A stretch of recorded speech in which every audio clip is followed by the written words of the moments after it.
하나님 말씀 열왕기하 7장 보겠습니다.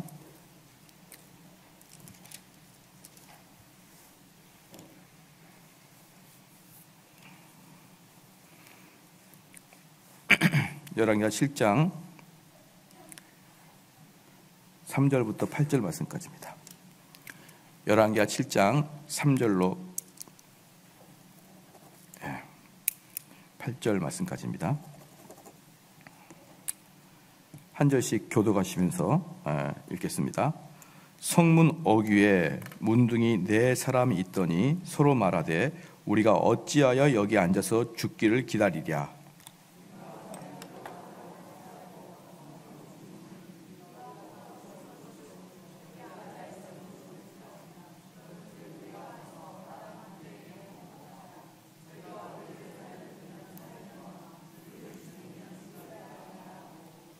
아람진으로 가려 하니 황혼에 일어나서 아람진가에 이르러 본즉 그곳에 한 사람도 없으니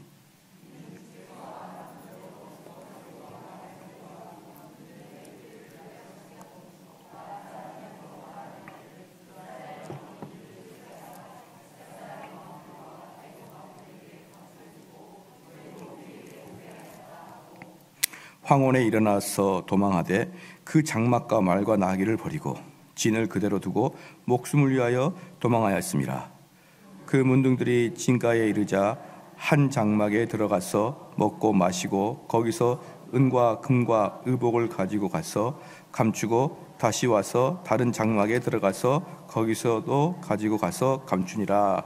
아멘. 문둥병자 4명의 문둥병자라는 제목으로 하나님 말씀 전하겠습니다. 여기까지 올 때까지 잠깐 그 복습을 좀 해보면요. 오늘의 사건을 보기 전까지 잠깐 복습을 해보면 아람 병사들이 사마리아 성을 완전히 물새틈 없이 포위를 했죠. 물새틈 없이 포위를 했다. 왜 그러냐 그러면은 그 사람들을 다 굶겨 죽일 작정으로 포위를 했습니다. 그래서 상황들이 너무나 절박해져서 말머리 고기 하나만 해도 엄청난 가격이 뛴 거죠. 몇십 배, 지금의 베네수엘라처럼 막 몇십 배, 몇만 배 인플레이션이 일어나게 된 것이죠. 엄청나게 비싸고 팝니다. 그래서 심지어 아주 끔찍하게도 설교 말씀에도 전하기가 끔찍하기도 자기 자식들을 삶아먹는 이런 그 아주 비극적인 일들이 제가 말씀드렸듯이 아마 이때는 이 사람들이 배가 고파서 뿐만 아니라 정신적인 문제가 분명히 있을 것이다 그렇게 생각하거든요. 보편적으로 전쟁이 나서 굶어 죽어도요 이렇게 자식을 삶아 먹거나 중국의 그 전쟁의 역사를 보면은 다 포위를 해가지고 나중에 삶아 먹을 게 없어가지고 그 구두랑 허리띠 있잖아요. 이것까지 다 죽을 끓여 먹었다라는 그런 기록이 있거든요. 허리띠 이런 거 신발 전부 다 죽을 끓여 먹었다. 그 고기잖아요. 그것도 자세히 보면 고기예요. 그러니까 그걸 죽을 끓여서 먹었다라는 이제 그런 일화가 있어요. 심지어는 책상 다리도 부러서 먹었다 이런 말이 있는데 그래도 거기에 자녀들을 먹었다 이런 건 없어요. 자녀들을 먹었다 이런 건 없고 거의 다 그냥 굶어 죽죠 그렇게. 그런데 이제 여기 열왕기상에 나타나는 자녀까지 삶아 먹는 것을 보면은 아마 그들은 극단적으로 머리가 어찌 이상하게 되지 않았나 그런 상상은 좀 해봅니다. 상상은 해봐요. 이제 가끔 이제 저희 그 동기 목사님들 중에 지금은 이제 별로 안 하지만 좀 이제 30살 막 이럴 때 목사님 되셨을 때 호기롭게 사역하는 게 뭐냐면 서울역 앞이나 이런 역전 앞에 있는 그 노숙자 사역을 오랫동안 하신 그 목사님들, 친구 목사님들이 계시거든요. 그래서 참 고생한다 이제 이렇게 생각을 했는데 거의 대부분 10년 정도 지나면 포기합니다. 포기해요. 근데 그때 이분들이 포기한 이유가 뭐냐면 처음에는 이분들이 못 먹고 그렇게 가난하고 오갈 데 없고 그런 줄 알았는데 나중에 보면은 노숙자의 거의 7할 이상이 정신적 병이 걸려 있어요. 정신병이 걸려 있습니다. 그러니까 이게 집이 없거나 돈이 없어 노숙하는 게 아니고 이 정신병 때문에 노숙하는 거예요. 그게 한 10년 정도 되냐면 도저히 이게 손을 못 대는 것을 알기 시작하고 그 다음에 그 사역을 했던 목사님들은 거의 대부분 번아웃 당해요. 그래서 신학교 졸업하고 그 젊음의 이렇게 호기로운 마음에 노숙자 사역을 하신 분들은 거의 대부분 40대 중반 되면은 거의 은퇴해버리고 말아요. 그리고 지금 또 하시는 분들은 못 모르고 덤벼드는데 저는 그런 사역 안 했으면 좋겠어요. 차라리 그 사역 할 바에 산에 들어가 가지고 청교도나 읽고 나와라. 한 3년만 열심히 신학 공부 다시 해가지고 신학교 때 배웠던 거 그거 가지고 올라가가지고 한 3년 4년 고시 공부하듯이 그냥 열심히 공부하고 그래서 완전히 교리와 신학 체계를 머리에 착 가지고 나와서 목회하는 것이 훨씬 많은 사람에게 유익을 줄 것이다. 그렇게 정신적으로 이상해져 버리면요, 첫 번째 문제가 뭐냐면 죽어도 말씀이 안 들어가요. 말씀이 안 들어가는데 그 사람이 정신병이거나 아니건 간에 말씀이 안 들어가는데 그 사람이 어떻게 변합니까? 그러니까 저는 그렇게 무리한 사역, 좀 호기로운 사역 말고는 보편적인 사역을 하되, 저희 그 신학교 은사님이 저희한테 그렇게 얘기했어요. 너희들 말이야 다음에 졸업하고 나가가지고 축사 있잖아요. 귀신 쫓는 사역 있지 않습니까? 그거 하지 마라 막 이렇게 했어요. 우리는 왜 예수님처럼 그런 거 하고 싶은데 하지 말라냐고 물어봤더니 나중에 진짜 니네들 주변에 귀신 들린 사람은 다 온다 이렇게 이야기했어요. 그러니까 이 정신적인 문제, 영적인 문제로 병든 사람들은요 달라요. 많이 다릅니다. 그런데 이러한 것들을 열왕기하에 나와 있는 자녀를 삶아 먹었다는 정도는 아마 이들이 오랫동안 우상 숭배를 한 그 결과 그 정신적으로 문제가 발생이 되어 있지 않나 그런 추측을 저는 좀 해봅니다. 그리고 심지어 이제 그 자녀들까지 이렇게 삶아 먹었는데 그럼에도 불구하고 이스라엘 왕은 하느님 앞에 스스로 겸비하지 못해요. 겸비하지 못합니다. 왕국이 그렇게 위기에 빠진 이유는 뭐냐 그러면 그 왕의 우상 숭배 때문에 그러는데 그걸 뉘우치기는커녕 도리어 엘리사를 죽이겠다고 호언장담하면서 그런 맹세까지 합니다. 6장 31절 한번 봅시다. 6장 31절. 왕이 가로되 사밧의 아들 엘리사의 머리가 오늘날 그 몸에 붙어 있으면 하나님이 내게 벌 위에 벌을 내리실지로다 하니라. 그러니까 왕들이나 왕이 아니라도 일반적인 사람일지라 그래도요, 여러분이 비록 화가 나고 정말 마음이 좋지 않더라 그래도 이런 극단적인 그런 단언, 뭡니까? 맹세, 서원 이런 것을 안 해야 됩니다. 내가 너를 오늘 가만히 내가 두면 내가 네 뭐 아들이다 뭐 이런 극단적인 호언들을 이렇게 하는 것은요 인간이 절대로 해서는 안 되는 거예요. 인간이 정말 여러분 살아가다도 미운 사람 있잖아요. 미운 사람 있으면 나는 이제 너를 보면은 네 아들이다 막 이런 식으로 그렇게 좀 하지 마시고 그냥 말하지 말고 조용히 그냥 끝냈으면 좋아요. 그냥 연락 안 하면 되잖아요. 뭐 굳이 연락해가지고 탁 보내면서 내가 네 아들이다 그러냐 이 말이에요. 그러면은 머지않아 아들 됩니다. 아들 되게 돼. 왜? 이 땅에는요 극단적이고 꼭 100% 확실 이게 없거든요. 완벽한 것은 하나님밖에 없는 거예요. 우리는 나중에 어떻게 될지 모릅니다. 그런데 여기 이 왕도 가만히 보면요 아주 극단적으로 내가 그 엘리사의 머리를 몸에서 분리시켜 놓을 것이다 이렇게 해놓고 내가 그 녀석을 그렇게 하지 않으면 내가 벌을 받을 것이다 이렇게 하면서 엘리사 죽이지도 못하면서 그런 호언장담을 하는 걸 볼 수 있습니다. 이런 걸 볼 때마다 참 인간들은 못된 사람들은 못된 수만 둬요. 자기가 망할 것만 둡니다. 열왕기상 봅시다. 열왕기상 18장 봐볼까요? 열왕기상 18장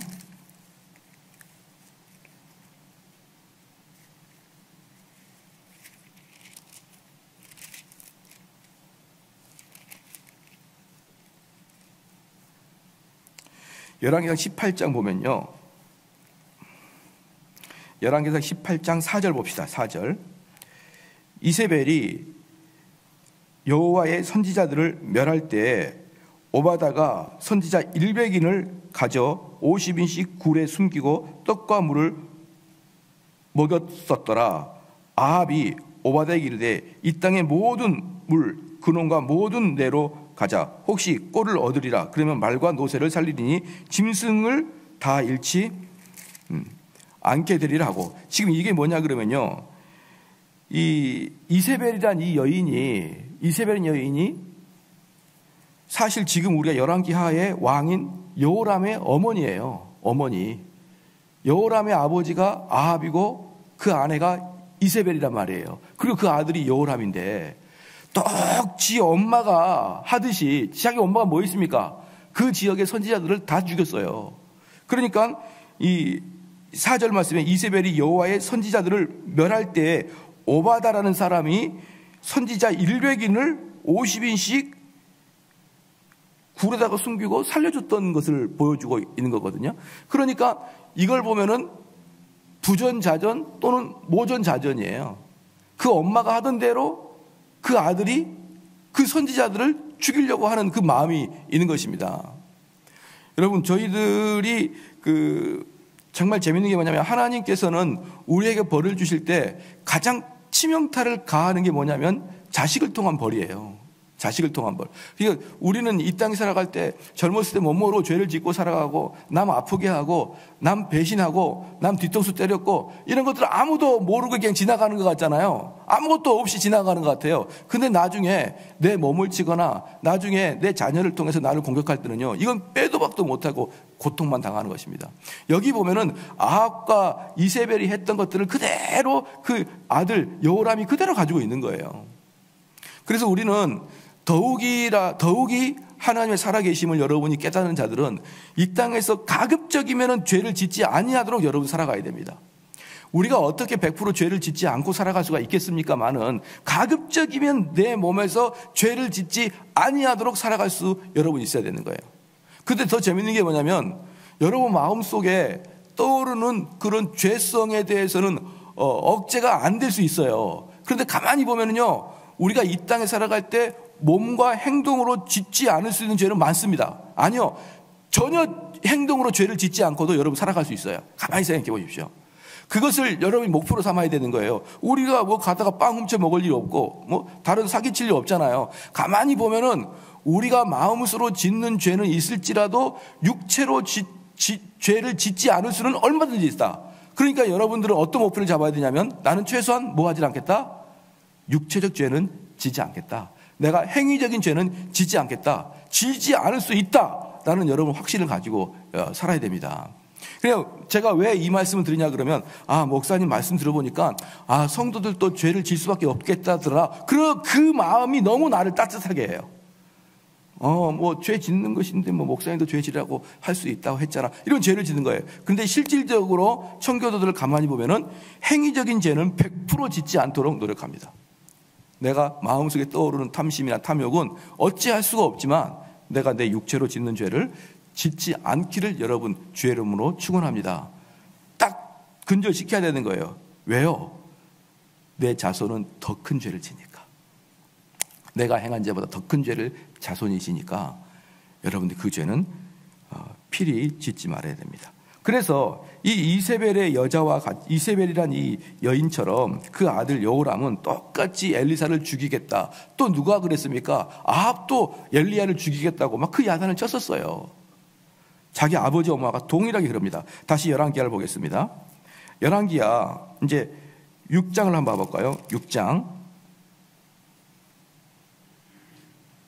6장을 보는데 이렇게 하고 있을 동안에 6장 32절을 보니까 그때 엘리사가 그의 집에 앉았고 장로들이 저와 함께 앉았는데 왕이 자기 처소에서 사람을 보내었더니 그 사자가 이르기 전에 엘리사가 장로들에게 이르되 너희는 이 살인한 자의 자식이 내 머리를 취하려고 사람을 보내는 것을 보느냐. 너희는 보다가 사자가 오고도 문을 닫고 문 안에 들이지 말라. 그 주인의 발소리가 그 뒤에서 나지 아니하느냐 하고.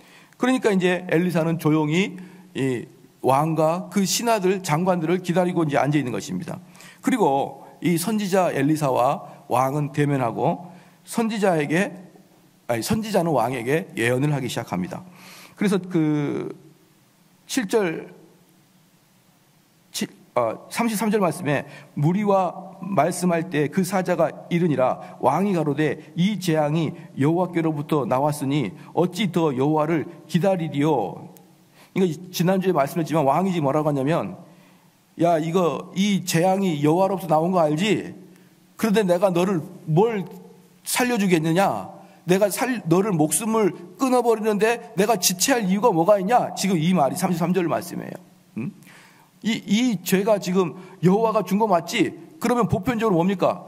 이 재앙이 여호와로부터 왔다. 그러면 우리는 무릎을 꿇고 하나님 살려주십시오 이래야 되는데, 하나님 살려주십시오 이래야 되는데 똑같이 이 재앙이 여호와로부터 왔지? 그러니까 내가 너 같은 놈을 살려줄 이유는 없다. 이렇게 정반대로 그 왕은 그렇게 이야기를 하는 거예요. 보십시오. 하나하나 선택하는 것마다 뭐죠? 망할 일만 선택하는 거예요. 하나하나. 그 다음에 7장 1절에 엘리사가 가로되 여호와의 말씀을 들을지어다. 여호와께서 가라사대 내일 이맘때에 사마리아 성문에서 고운 가루 한 스아에 한 세겔을 하고 보리 두 스아에 한 세겔을 하리라 하셨느니라. 이게 뭐냐면 지금은 머리 하나에 엄청나게 비싸지만 내일 아침 이맘때가 되면은 풍족하게 엄청나게 싼 음식들이 쏟아져 나올 것이다. 이렇게 지금 예언을 하는 거예요. 그렇죠? 그러니까 2절 말씀에 그때 한 장관 곧 왕이 그 손에 의지하는 자가 하나님의 사람에게 대답하여 가로되 여호와께서 하늘의 창을 내신들 어찌 이런 일이 있으리요? 엘리사가 가로되 네가 내 눈으로 보리라. 그러나 그것을 먹지는 못하리라 하니라. 이게 여기서 이제 여호람 왕, 그 다음에 장관, 이 엘리사 나오는데 이 세 명이 이제 각을 이루는데 이 왕이 엘리사를 죽이겠다 하니까 엘리사가 했단 말이 뭐냐면 7장 1절에 엘리사가 가로되 여호와의 말씀을 들을지어다 이겁니다. 여러분 원수들 앞에서도요 어떻게 말하면 되냐면 여호와의 말씀은 이것이다 그냥 선포하면 돼요. 여호와께서 내 이름을 부르지 않는 자는 저주를 받을 것이다. 또는 예수 그리스도를 경멸하는 자들은 그들은 지옥에 갈 것이다. 그냥 그대로 선포하면 되는 거예요. 막 사람들에게 설명할 필요 없는 거예요. 왜? 여호와의 말씀인데. 여호와의 말씀인데 무슨 설명을 여러분이 아마 목사님 내가 이렇게 이야기하면 저들은 듣지 않을 거예요. 듣지 않아도 됐습니다. 그냥 그대로 말씀을 선포하십시오. 어떻게? 너희는 태어날 때부터 본질상 진노의 자식이고 너희가 예수 그리스도의 은혜가 아니면 너희는 그대로 지옥에 갈 수밖에 없는 존재야. 이게 하나님이 믿지 않는 백성에게 전달해달라고 우리에게 그 입을 주셨지 않습니까? 그러니까 그 입을 가지고 사람들한테 막 설득하고 그들이 알아들을 수 있는 논리를 가지고 그들을 설득하려고 하지 말고 그냥 단순하고 짧게 너희는 진노의 자식이고 너희는 죽어서 지옥 갈 것이고 예수 그리스도를 믿지 않으면 영원히 나올 수 없을 것이다. 여호와의 말씀을 들어라. 그게 여러분 전도인 거예요. 여러분 믿으십니까? 그러니까 어떤 사람들 그래요. 목사님 나는 전도를 못해요. 왜? 지식이 없다는 거예요. 왜 이게 지식이 필요합니까? 여호와의 말씀을 전달하는 게 왜 지식이 필요합니까? 왜 그런 말 하냐면 믿지 않는 사람의 눈에 믿지 않는 사람의 시각에 막 맞춰가지고 설득을 하고 설명을 하려고 그러니까 지식이 부족해 보이는 거예요. 그러나 여기서 뭐라고 합니까? 엘리사는 그냥 뭐라 그러는 거예요? 왕하고 장관한테 뭐라고 합니까? 그냥 여호와의 말을 들을지어다 하면서 내일 이맘때는 이렇게 될 것이다 선포하니까 왕은 한마디도 안 했는데 장관이 뭐라고 합니까? 경멸하잖아요. 야, 하늘의 창문이 열린데 그런 일이 일어나겠냐? 그럴 때 어떻게 했습니까? 이 엘리사가 너는 눈으로 똑똑히 볼 것이지만 너는 그것을 맛보지 못할 것이다. 그렇게 쏴붙였잖아요. 여기서 엘리사에게 에티켓이 어디 있습니까? 이 엘리사에게 얼마나 무례합니까? 지금의 시각으로 보십시오. 얼마나 무례한가요? 그런데 지금은 너무 많은 교인들이 이 무례한 거에 대한 그런 공포심이 생겨요. 어떻게 하면 상대를 배려하고 어떻게 하면 상대가 속상하지 않게 하면서 하나님 말씀을 전할까? 이 생각을 하니까 도저히 생각할 수가 없는 거예요. 답이 안 나오는 겁니다. 그저 여러분이 단순 무식하게 하나님께서 가르쳐준 여러분 입에 올려놓은 그 경고를 불신자들에게는 그대로 선포하시기를 주의 이름 축원합니다. 자, 여러분 불신자들 저 교회 안 나오시는 불신자들 지옥 갑니까? 천국 갑니까? 지옥 가죠? 그분들에게 너 지옥 간다라고 해보셨나요? 아니 지옥 간다고 우리끼리 있을 땐 지옥 간다 그래놓고 그 앞에 있을 땐 지옥 간다 말을 못해요. 하나님께서 원하시는 말씀을 할 때 비로소 하나님 마음이 시원해지는 거예요. 여러분들이 그러한 자가 돼야 될 것입니다. 말 돌려서 하지 말고요. 하나님 말씀이다 들어라. 이렇게 말씀하시기를 바랍니다. 그래서 불신자는 이렇게 하나님 말씀을 그대로 선포를 해도 불신자는 어때요? 경멸한 어조로 2절 말씀, 그때 한 장관이 곧 왕이 그 손에 의지하는 자가 하나님의 사람에게 대답하여 가로되 여호와께서 하늘의 창을 내신들 어찌 이런 일이 있으리요? 엘리사가 가로되 네가 내 눈으로 보리라. 그러나 그것을 먹지는 못하리라. 그 다음에 이제 오늘부터 이제 오늘 볼 것은 뭡니까? 3절부터인데 성문 어귀에 문둥이 4사람이 있었더니 서로 말하되 우리가 어찌하여 여기 앉아서 죽기를 기다리랴. 여기서 우리가 이제 몇 가지를 봐야 되는데 첫 번째 성문 어귀입니다. 성문 어귀예요.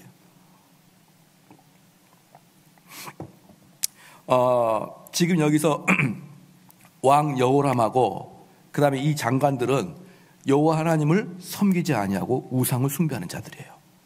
얘네들은 진짜로 뭐 보편적일 때는 여호와 하나님을 섬기면서 그 섬기는 하나님을 자기의 우상으로 만드는데 지금 아합이나 이 여호람 시대는 진짜 우상을 숭배하는 거예요. 진짜 이방신을.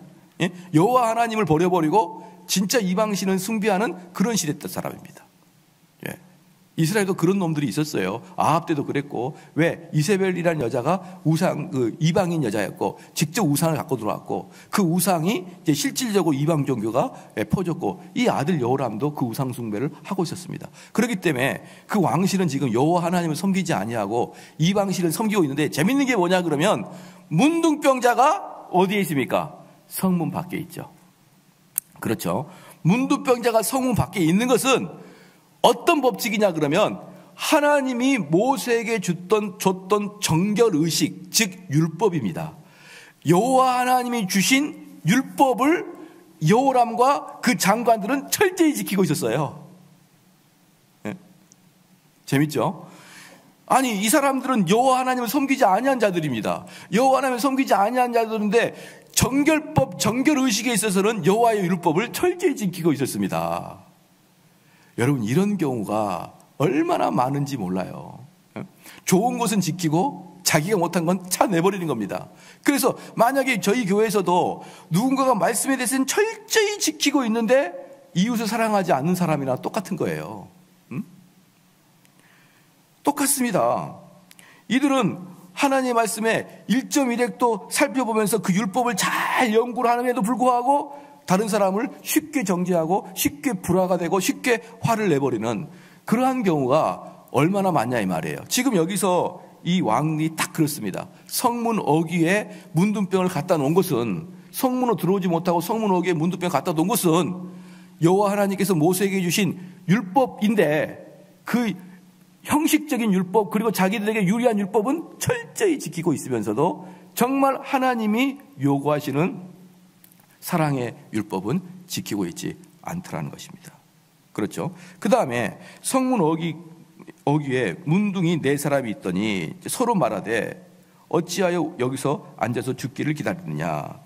이제 여기서 또 재미있는 게 뭐냐 그러면요.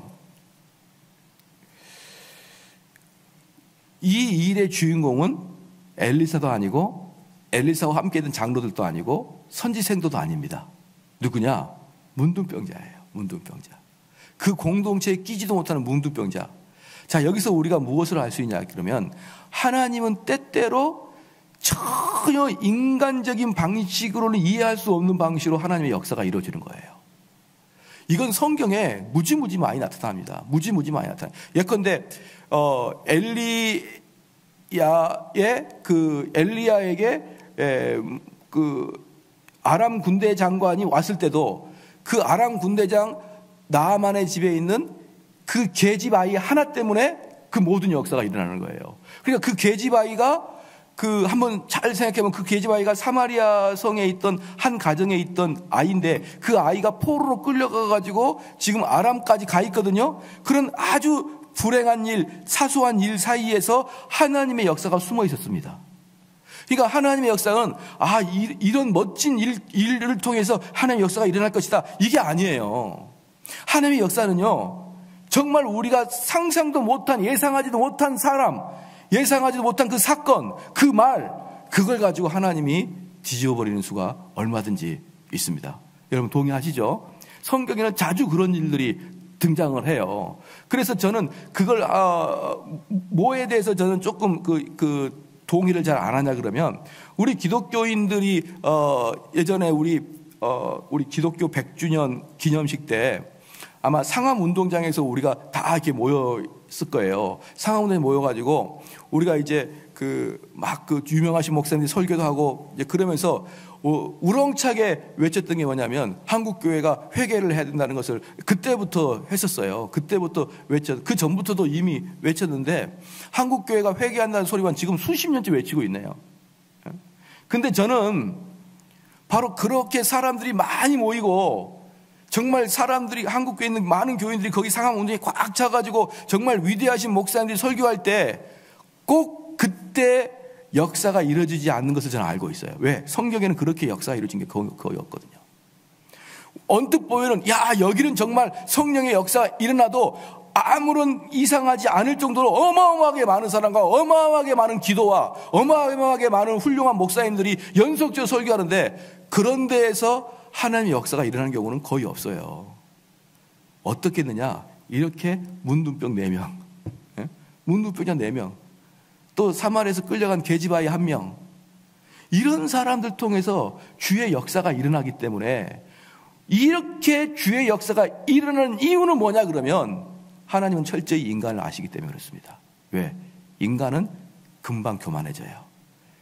이건 내가 했다, 이 기획은 내가 했고, 이 아이디어는 내가 냈다, 이렇게 인간들은 금세 타락하기 때문에 하나님께서는 인간을 타락을 막기 위해서 인간이 입도 뻥끗 못할 만큼 그러한 방식으로 하나님의 사역은 이루어지는 것입니다. 할렐루야. 저는 이걸 너무나 믿어요.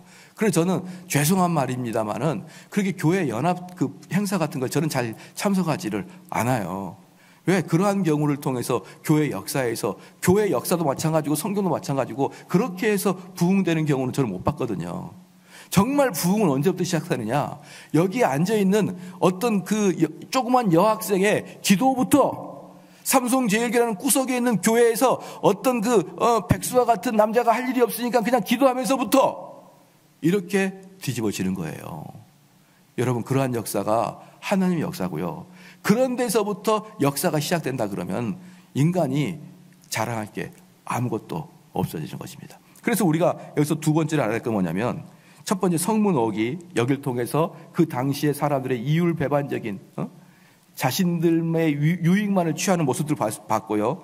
두 번째는 이 문둥병 4사람이 서로 말하되, 문둥병 4사람이 서로 말하되, 정말 이걸로 하나님의 역사가 시작이 됐다는 것입니다. 그 다음에 우리가 어찌하여 여기서 앉아 죽기를 기다리랴. 여기서 이제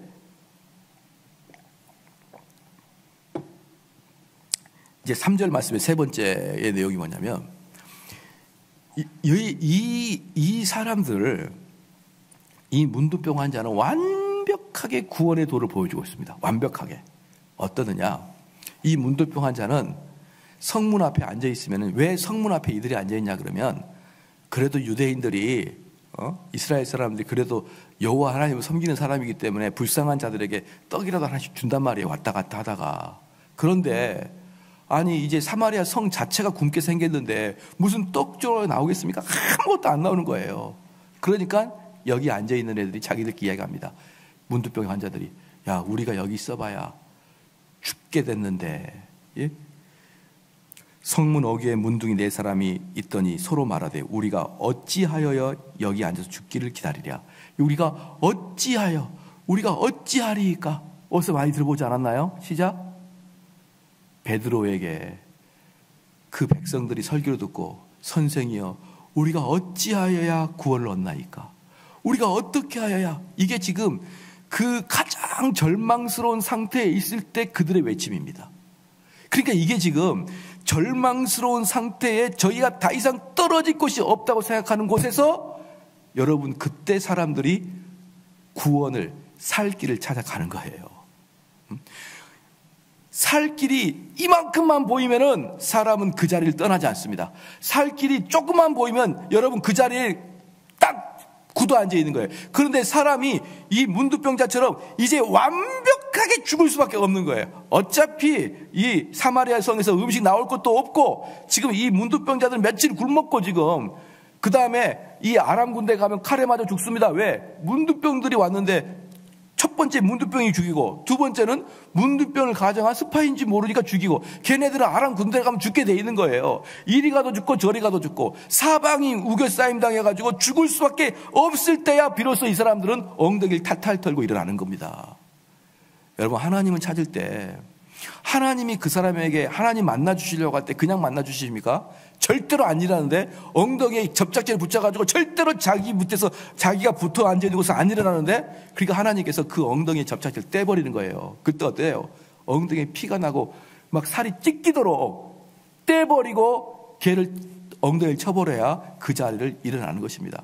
그래서 하나님께서는 지금 이 4명의 문둥병자를 통하여 이 4명의 문둥병자도 구원을 받고 더 나아가서 이들 때문에 이스라엘 전체도 구원을 받기 위해서 이들을 죽음까지 몰고 갑니다. 죽음까지. 그러니까 진짜 죽을 것 같으니까 여기서 죽으나 저기서 죽으나 어차피 죽을 거 가보자. 이게 바로 구원의 도예요. 문제는 뭐냐? 이제 여기서부터예요. 이제 이 교리를 잘못 아는 사람이 뭐냐 그러면 저는 많은 사람들이 구원에 있어서만은 전적인 수동성이라는 것을 주장하는 것은 대단히 좋다고 생각하는데 이게 지나치면 뭐가 된다고 그랬습니까? 시작. 하이퍼 칼빈주의가 된다고요. 하이퍼 칼빈주의가. 하이퍼 칼빈이 뭐냐 그러면 하나님이 나에게 은혜 주시기 전에 하나님 나에게 마음의 감동을 주시기 전에 하나님 나를 일으켜 주기 전에 나는 하나님의 은혜를 뭐 하겠습니다. 시작. 기다리겠습니다. 기다리겠습니다. 정말 죄송한 말씀입니다만은 제가 아주 잘 절친했던 그런 교수님 한 분이 계셔요. 근데 그분하고 제가 교제를 많이는 안 하거든요. 근데 그분이 항상 외쳤던 게 뭐냐 그러면 막 강의를 하다가 그러면 우리 성도들은 뭘 해야 됩니까? 라는 질문을 할 수밖에 없도록 강의를 해요. 왜? 계속 하나의 주권을 강조하고 인간의 수동성을 강조하기 때문에 하나님의 은혜를 주셔야 되는 것이죠. 왜 우리 칼빈주의는 어떻습니까? 내가 하나님 먼저 찾을 수 있다 없다? 없다. 하나님 나를 찾아주셔야 내가 하나님을 찾는다. 이게 기본이잖아요. 그럼 그 강의를 계속 들으면은 그럼 우리가 언제 움직여야 되나요? 우리가 언제 손을 내밀어야 되나요? 우리가 어떻게 하나님을 찾아야 되나? 이 강의가 나올 수밖에 없는 거예요. 칼빈주의 강의를 제대로 들으면. 그럴 때 이 교수님이 맨날 했던 말이 있어요. 은혜 받을 자리에 앉아서 은혜를 기다리십시오. 그랬어요. 근데 그게 하이퍼입니다. 여러분, 그게 하이퍼예요. 왠 줄 압니까? 여러분 마음속에 딱 이때다 그게 없는 거예요. 누군가가 돈을 딱 주면서 딱 내 손에 주어지면 이때다라고 잡을 수 있는데 은혜 주실 때까지 기다리십시오 이래버리면요. 언제가 지금도 은혜가 되는데 이건 딱 내 마음을 강력하게 끌고 가는 은혜는 아닌 것 같아. 이렇게 막 마음이 들어요. 지금도 은혜가 되는데 이 은혜는 한 60점 정도 은혜인데 내가 움직이려면 정확하게 딱 찍어주는 90% 정도의 은혜가 딱 들어와야 되는데 나는 항상 한 50점, 60점 정도의 은혜가 몇 개 안 들어오는 거예요. 그래서 그분이 맨날 했던 말이 뭐냐면 은혜를 사모하고 은혜를 기다리고 잠잠히 하나님이 하실 일을 기다리십시오 이렇게 했어요. 그래서 저는 그것에 동의가 안 됐습니다. 여기 보십시오. 내가 어찌할꼬 우리가 어찌할꼬 그러자 얘네는 뭐랍니까? 일어나서 그곳으로 가자. 그곳으로 가자. 베드로 사도가 설교하자 베드로 사도가 설교하자 사람들이 뭐라고 했습니까? 선생이여 우리가 어찌할꼬 그러니까 베드로가 뭐라 했습니까? 시작. 회개하고 주 예수를 믿으라. 명령법 믿어라. 회개해라. 하나님이 회개를 주실 때까지 기다리라 이렇게 하지 않았습니다. 회개하라. 그것은 명령법이에요. 여러분들이 이걸 잘 이해를 못하면은 결국은 열심히 청교도 하다가 하이퍼주의로 빠져버리고 말아요. 이것은 악한 마귀가 항상 교회 역사상 심어놓은 함정이기 때문에 이 함정의 뜻은 뭐냐면 지금도 우리는 여러분이 빠질 수밖에 없는 곳입니다. 또 뭡니까? 어떻게 하면 됩니까? 무거운 짐진 자들아 다 내게로 오라. 오라. 영생하도록 있는 양식을 위하라. 그리고 좁은 문으로 들어가기를 힘쓰라. 전부 다 명령법입니다. 전부 다 명령법이에요. 어찌하오리까 이렇게 말하는 자들에게 회개하라. 회개가 뭡니까? 그냥 내가 잘못했어요가 아니에요. 가던 길 되돌아가고 다시는 그쪽으로 가지 마라. 이게 회개예요. 좋지 않는 일을 했습니다. 좋지 않은 일을 했어요. 근데 하고 싶어요. 회개는 뭡니까? 하고 싶어도 끊어버리고 다시는 가지 마라. 다시는 그 일 하지 마라. 이게 회개거든요. 그럼 뭡니까? 여러분 마음속에 하나님께서 그 일을 다시는 하고 싶지 않을 마음이 있을 때까지 기다리는 게 아니라, 이 말씀이 하나님 말씀이 같으면 딱 끊어버려야 됩니다. 지금 딱 끊고 다시는 그 길 가지 않고, 그 길이 맞다 그러면 딱 그 길을 가는 거예요. 여러분 믿으시죠? 이걸 여러분이 잘 알아야지만 진짜 우리 복음을 아는 거예요. 이건 우리는 너무나 많은 한국 교회가 행위를 강조하다 보니까, 어떻게 행위를 강조했습니까? 가서 선한 일 하라, 좋은 일 하라, 남에게 친절을 베풀라, 자꾸 행위를 강조하니까 이 행위가 아니라 오직 하나님의 은혜입니다, 이 말에 너무나 감동을 받아요, 성도들이. 그래서 이쪽으로 갔던 추가 갑자기 이쪽 끝에까지 오는 거예요. 그러다가 보면은 거의 대부분의 개혁주의 사람들은 어떻게 하고 있습니까? 은혜 받기만을 기다리고 앉아 있는 거예요. 은혜 받기만을. 아닙니다. 주님을 찾아가야 되고, 주님께 발발 기어가서 주님 붙잡아야 되고요. 이게 맞다 그럼 그래야 됩니다. 만약에 여러분 마음속에 내가 지금 못마땅한 마음이 있어요. 그럼 어떻게 못마땅한 마음을 풀어야 될까요? 하나님이 못마땅한 마음을 해결해 줄 때까지 기다리는 게 아니라, 이거 해결해 달라고 하나님께 그냥 때를 써야 되는 거예요. 때를 써야 되는 거예요. 내 마음 변화시키게 해달라고. 내가 주님만 바라보고 이거 신경 쓰지 않게 주님만 바라볼 수 있는 시각을 갖고 해달라고 기도해야 됩니다. 여러분 만약에 내가 어떤 기도의 제목이 있어요. 내가 이 기도가 하나님 앞에 너무나 지금 간절합니다. 어떻게 됩니까? 하나님이 내가 기도를 덜해도 들어주시겠지. 이게 하이퍼죠. 이게 칼빈주의 잘못하는 사람들의 특징이에요. 어떻게 하면 됩니까? 문제 해결될 때까지 피땀 흘리고 소리 지르면서 기도해 보셨나요? 다급한 일이 없나요 이제? 다급한 일이 없어서 이제 우린 기도가 얌전해졌습니까? 아니에요. 하나님께 매달려야죠. 해결해 달라고 매달려야 되죠. 이게 안 되니까 자꾸 기도도 너무나 점잖해져요. 너무나 점잖해지고, 하나님 내가 기도가 잘 안 됩니다. 그럼 어떻게 돼요? 기도가 잘 되게 해달라고 매달려야죠. 기도가 잘 될 때까지 기다리는 게 아니라 기도가 잘 되게 해달라고 매달려야 되고, 우리는 허구한 날 매달리는 것 뿐입니다. 왜? 우리 주님께서 무거운 짐진 자들아 다 내게로 오라 했으니까. 내게로 온 자는 내가 버리지 아니하거든요. 내가 주님한테 은혜 받고자 한다고 하나님께 기도하는데 하나님 은혜 안 주실 것 같습니까? 천만의 말씀이에요.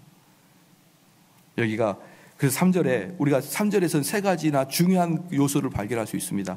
성문 어귀에 앉아있다는 것은 여호람과 그때 장관들이 얼마나 자기들의 유익으로 말씀만을 가지고 있었느냐. 그러니까 이들은 말씀 해석이 전부 다 자기 위주예요. 자기 유리하는 대로 말씀을 해석해 버립니다. 그 다음에 뭡니까? 네 사람이 서로 말할 때, 이 네 사람이 문둥병자인데 이 문둥병자를 사용하시는 하나님께서는 전혀 예상하지 못한 일로 하늘의 역사를 이뤄내신다 이 말이에요. 하늘의 역사를 이뤄내신다. 그러니까 함부로 사람들 욕하고 함부로 사람들 없이 여기지 마십시오. 제가 지난번에도 말씀드렸죠. 목사님들 함부로 욕하면 안 되는 이유 중에 하나가 그가 참된 하나님의 종일지 아닐지 어떻게 하냐 이 말이에요. 맞죠? 또 하나, 여러분들 성도 사이사이에 그 사람을 함부로 욕할 때 그 사람이 진짜 하나님의 자녀인지 어떻게 합니까? 그 사람이 구원이 확증된, 이미 창세전부터 선택된 자인지 어떻게 아냐고요, 여러분. 근데 그 사람을 하나님의 아들인데 그 하나님의 아들을 욕을 한다니 말이 됩니까? 그가 별 볼 일 없어 보여도, 그가 정말 저 인간이 하나님의 사람일 리가 없어 보일지라도 문둥병자도 하나님의 일을 하십니다. 여러분, 함부로 사람들 평가하는 거 아니에요. 함부로 사람들 업신여기면 안 됩니다. 차라리 하나님을 향해 욕하는 게 낫지. 맞죠? 차라리 하나님을 욕하는 게 낫지. 하나님 자녀를 욕하는 건 더 싫죠. 누군가가 여러분에게 아이고 또 당신 참 별 볼 일 없는 당신이 뭐 잘난 척해. 이건 참을 수 있어도 여러분 자녀한테 꼭 예비 닮아가지고 그냥 이러면 어때요? 자녀 욕하는 건 못 참죠. 차라리 날 욕하면 내가 참을 수 있어요. 근데 날 욕하는 게 아니라 내 부모를 욕하거나 내 자녀 욕하면 참기 어렵지 않나요? 근데 어떻게 여러분 하나님 자녀가 누군지 알고 욕을 합니까? 그렇게 하면 안 됩니다. 하면 안 되는 거예요. 누가 하나님이 사용하실지는 아무도 모르는 것입니다. 그리고 하나님은 특별히 항상 인간의 방식이 아닌 상상을 초월하는 방식으로 살아가시기 때문에 우리가 예상하지 못한 사람이 주인공이 될 때가 얼마나 많은지 모릅니다.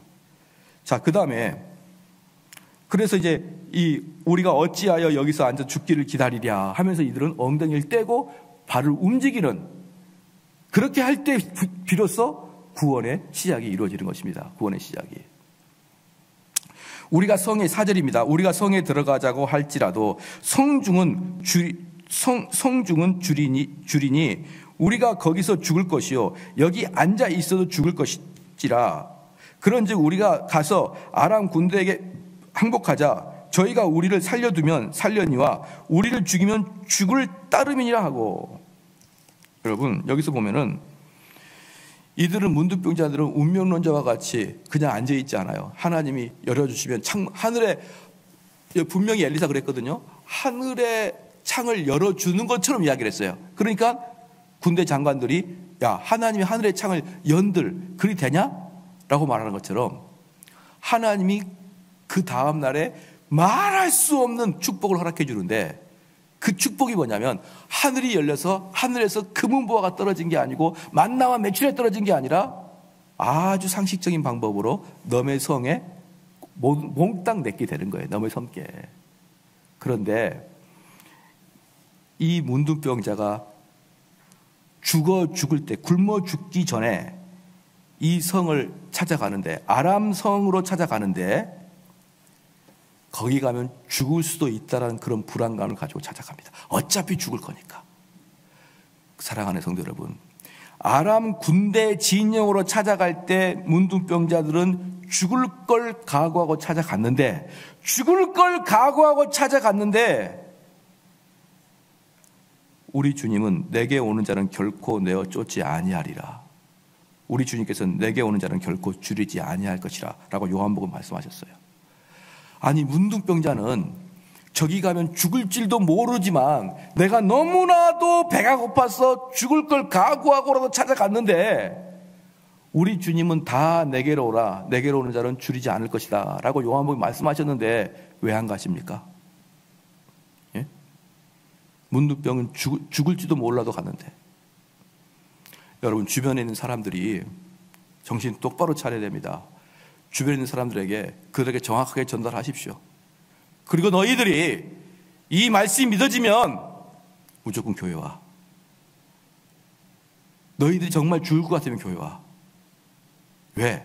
문둥병자는 죽을 수도 있는 곳을 찾아갔거든요. 근데 우리 주님이 다 약속했거든요. 누구든지 내게로 목마르지 않게 하겠다고. 누구든지 나를 찾는 자는 구원을 얻으리라고 다 약속했는데, 그럼에도 찾아가지 않는 이유는 시작 그들의 불신앙 때문입니다. 그들 마음속에 아주 악한. 그래서 우리는 그 사람에게 복음을 전하지만 그 사람, 그래 나는 너 말이 맞는 것 같아, 내 삶이 너무 힘든 것 같아. 그럼에도 불구하고 주님을 찾으러 오지 아니하는 자들은 본질상 그들은 진노의 자식들이고 본질상 지옥에 갈 자들입니다. 본질상. 목사님, 그럼 주님 만나면 어디로 가야 됩니까? 교회 외에는 어디가 있겠습니까? 어느 곳에서 주님의 속성을 말씀해 주고 주님의 가는 방법을 말해 주는 것이 어디 있겠습니까? 그러므로 교회를 가지 아니하고 주일날이면 등산이요, 주일날에 놀러 가는 사람들은 죄다 지옥 백성이라고 보면 여러분 정확합니다. 이 문둥병자들은 죽을 걸 각오하고도 가는데 복음의 잔치가 있다고 해도 오지 않는 자들은, 그들은 변명의 여지가 전혀 없는 것이에요. 좀 더 보겠습니다. 5절 말씀에 아람 진으로 가려 하여 황혼에 일어나서 아람 진가에 이르러 본즉 그곳에 한 사람도 없으니 이게 이제 어찌 된 일입니까? 이게 한 사람도 없는 거예요. 한 사람도. 그런데 그러니까 이 사람들은 전혀 봐보십시오. 그러니까 이 문두병 환자는 과연 하나님의 주권과 그 다음에 하나님의 때, 하나님의 주권과 하나님의 때, 요것을 염두에 뒀을까요? 염두에 두지 않았을까요? 시작. 염두에 두지 않았죠. 얘네들이 언제 신학을 공부했습니까? 우리처럼 개혁주의 신학을 언제 공부했어요? 하나님의 주권과 하나님의 때, 이건 몰라요. 뭐만 합니까? 시작. 배고프다는 것만 알아요. 배고프다는 것만. 죽겠다는 거예요. 저는 가끔 우리 성도들에게 질문하고 싶은데 정말 그 질문에 답을 잘해 주신 분들에게는 제가 상을 드릴 수가 있어요. 이 상은 크리스마스 때 같이 영화를 봐주는 겁니다. 왜 지영 형제 왜 이렇게 갑자기 크게 소리를 짓고 웃고 있어요? 영화를 봐주겠습니다. 영화를. 물론 돈은 여러분이 내고. 저는 가주는 것만으로 큰 상이니까. 왜냐하면 여러분이 말 못할 것 같아서 그러는 거죠. 많은 사람들이 이렇게 얘기합니다. 하나님보다 앞서지 말라고 합니다. 그렇죠? 그런 얘기 많이 들어보셨죠? 하나님보다 앞서지 말라. 그럼 물어볼게요. 뭐가 앞선 거죠? 그게 퀴즈예요. 뭐가 앞선 걸까요? 말 못하잖아요. 근데 맨날 말은 잘해. 하나님보다 앞서지 말라고. 그 이야기가 자칫 하이퍼로 빠진다니까요. 그 이야기가 자칫 그냥 운명론으로 빠져요. 아니에요. 배고프면 언제든지 하나님의 주권과 하나님의 때 그런 거 기억하지 말고 배고프면 가면 되는 거예요. 배고프면 가면 되는 거예요. 여러분 짜장면집 언제 갑니까? 하나님의 때를 기다리고 가나요? 하나님 주권적으로 가고 있습니까? 배고프면 가잖아요. 그러니까 우리는 주의 일을 할 때, 내 삶을 살 때 내가 배고프면 그 일을 하면 되는 거예요. 하나님의 때를 기다리는 게 아닙니다. 내가 알아서 하는 거예요. 그러면 하나님의 때가 아니면 하나님 막아주실 거란 말입니다. 하나님이 때를 기다려서 하지 말고 그냥 하십시오. 선한 일은, 바른 일은 그냥 하시란 말입니다. 그러면 하나님께서 그걸 사용하실 것이고, 아니면 좀 나중에 사용하려면 좀 잠잠하게 할 것이고, 하나님이 우리를 컨트롤할 것이란 말입니다. 근데 많은 사람들은 하나님보다 앞서지 말래요. 나는 정말 궁금해요. 너 정말 아냐? 하나님보다, 하나님 바로 뒤에 따라가는 게 뭔 줄 아냐? 묻고 싶어요. 여러분, 여기 이 문둥병자는 하나님의 주권이고 하나님이 때고 하나님 앞서고 뒤서고 아무 개념도 없어요. 그냥 뭡니까? 살아야겠다. 내가 살아야겠다. 그거 하나밖에 더 있나요? 그렇기 때문에 우리가 전도할 때, 전도했는데 이 인간이 말을 안 들어요. 아이고 하나님의 때가 있겠지. 그렇게 하지 말란 말이에요. 때가 있죠. 근데 여러분 어떻게 됩니까? 이 문둥병자처럼 개를 끄집어 내려야 됩니다. 죽게 생겼는데, 내 사랑하는 자인데, 내가 아끼는 그런 사랑하는 자들인데 어떻게 그대로 지옥불로 끌고 가게 할 수가 있습니까? 때 기다리지 마십시오. 그것은 나의 게으름의 좋은 표현일 뿐입니다. 그래서 5절 말씀에 아람 진으로 가려 하여 황혼에 일어나서 아람 진가에 이르본즉 그곳에 한 사람도 없으니, 그러니까 이 사람들은 때고 주권이고 그거 없어요. 가봤는데 아무도 없어요. 아무도 없는 것입니다. 6절에 이는 주께서 아람 군대로 병거 소리와 말 소리와 큰 군대 소리를 듣게 하셨으므로 아람 사람이 서로를 말하기를 이스라엘 왕이 우리를 치려하여 헷 사람의 왕들과 애굽 왕들에게 값을 주고 저희로 우리에게 오게 하였다 하고. 이건요, 여러분 이거 자칫 생각해 보면은 이들이 헛소리를 들었다고 생각할 수가 있어요. 근데 헛소리가 아니라 정확한 소리를 들은 겁니다. 이들에게 하나님이 보여주신 건 뭐냐 그러면은 6장 봅시다. 6장 17절 봅시다. 6장 17절. 6장 17절 보니까 기도하여 가로되 여호와여 원컨대 저의 눈을 열어서 보게 하소서 하니 여호와께서 그 사환의 눈을 여심해 저가 보니 불말과 불병거가 산에 가득하여 엘사를 들었더라. 이 불말과 불병거를 듣게 한 겁니다. 그러니까 갑자기 현혹되는 이상한 소리를 들은 게 아니라 하나님께서는 그들의 눈을 뜨게 할 수도 있고 귀를 열게 할 수도 있으신 것입니다. 여러분, 그래서 하나님은 이들에게 천군 천사의 그 괴성들을 들었던 겁니다. 그랬더니 얼마나 두려운지 말도 못 갖고 달리기로 도망갔어요. 말 한 마리도, 말 한 필도 가지지 못하고 그냥 얼마나 두려워서 도망갔습니다. 사랑하는 성도 여러분, 어떠한 악한 사람도, 어떠한 강팍한 사람도 하나님은 그 사람들을 가볍게 두렵게 할 수 있습니다. 가볍게 두렵게 할 수 있어요. 그러니 하나님을 대항해서 덤비지 말고, 하나님을 대항해 싸우지 말고, 에스겔서 22장 14절에 이렇게 나왔습니다. 내가 네게 보응하는 날에 네 마음이 견디겠느냐, 네 손이 힘이 있겠느냐, 나 여호와가 말하였느니라. 이를지니라. 너가 나를 만나는 날에 너 다리에 힘이 있겠느냐, 너 팔에 힘이 있겠느냐, 너는 그냥 주저앉는다, 이 말입니다. 말씀의 결론을 맺겠습니다. 오늘 간단한 것 같지만 상당히 여기 안에는 우리가 배워야 되고 깨달아야 될 진리들이 다 숨어 있었습니다.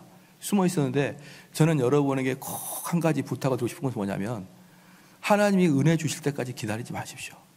부르주십시오. 부르주죠. 우리 기도해야 될 거 많잖아요. 한국 나라를 위해서, 교회를 위해서, 이 사회, 이 나라의 기독교, 전 세계 기독교, 우리 가정, 우리 식구, 얼마나 우리가 기도가 산적해 있습니까? 그럼 어떻게 기도해야 됩니까? 정말 하나님께서 이 문제들이 해결될 수 있기를 그때까지 간절히 기도해야 됩니다. 간절히. 그리고 또 하나 중요한 게 뭐냐면, 제가 엘리야 설교할 때도 말씀드렸는데요, 엘리야가 그 죽은 사람을 살릴 때 이렇게 코와 입과 다 손을 이렇게 딱 하나로 이렇게 하는 걸 봤죠. 이러한 것들이 뭘 의미한다고 그때 제가 설교했냐 그러면요, 이 아이와 엘리야가 완전히 감정의 이입을 통하여 기도하고 있는 거예요. 감정의 이입을 통해. 즉, 내가 다른 사람이 위해 기도할 때는 그 사람의 감정으로 여러분 속에 들어가서 절절히 기도해야 됩니다. 절절히. 그냥 아이고 하나님, 홍길동이가 요즘에 힘들다고 아프다 그러는데 하나님 홍길동을 고쳐 주시옵소서. 그다음에 두 번째 누구였지? 내가 두 번째. 그다음에 홍순이. 하나님 아버지 홍순이가 뭐 이렇게. 이게 아니에요, 여러분. 이건 그들을 위해서 기도하는 게 아닙니다. 그들과 같은 상황으로 여러분이 들어가는 거예요. 그래서 하나님께 땀을 흘리듯이 땀이 피가 되듯이 기도하는 것이지, 아이고 막 저보고 놓고 막 홍순이가 뭐 어쩌고 저쩌고. 여러분, 그건 아닙니다. 그건 아니에요. 그래서 기도하실 때 좀 간곡하게 기도해 주시기 바랍니다. 또 많은 사람이 요즘에 중국을 위해서 기도하자 그래요. 아유 하나님, 아니에요. 중국 사람들 속으로 들어가야 되는 거예요. 내가 중국인이 되고 내가 우리 교회가 완전히 폐쇄되고 그러한 상황에 어떤 마음인지 여러분이 알고 그 마음으로 기도하는 것입니다. 기도 하나하나 할 때마다, 모든 기도 하나하나 할 때마다 여러분의 전인격이 투영돼서 기도를 하시기를 주의로 축원합니다. 자, 찬송가 부르고 우리가 기도하겠습니다.